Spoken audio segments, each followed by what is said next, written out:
দেশবাসীকে তার যে আগমন, সে আগমনের বার্তা দিচ্ছেন। তারেক রহমানের আগমনের বার্তা কিন্তু তিনি নিজে নিজে হাত নাড়িয়ে তিনি কিন্তু সেই বার্তা, সেই আগমন দেশের মানুষের কাছে পৌঁছে দিচ্ছেন। এবং তার যে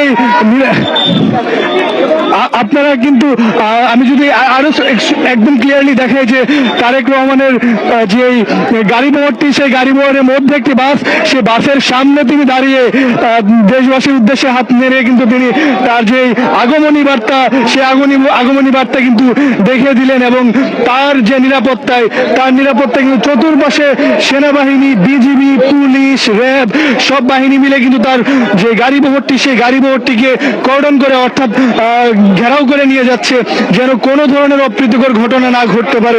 এবং আমরা কিন্তু দেখতে পাচ্ছি যে তার গাড়ি বহরটি ধীরে ধীরে বিমানবন্দরের যে জায়গা রয়েছে, বিমানবন্দরের এলাকা, সেই বিমানবন্দর এলাকা ত্যাগ করছেন। আমরা সেই গাড়ি বহরের পাশেই রয়েছি বা পেছনে রয়েছি। সেই জায়গা থেকে যদি আরেকটু দেখে আপনাদেরকে, তারেক রহমান যিনি সবসময় বলেন সবার আগে বাংলাদেশ, সেই সবার আগে বাংলাদেশের স্টিকার সম্বলিত গাড়ি করে তিনি কিন্তু সেই বাসে করে যাচ্ছেন সংবর্ধনা স্থলে। এবং যেমনটা বলা হচ্ছিল যে আগামী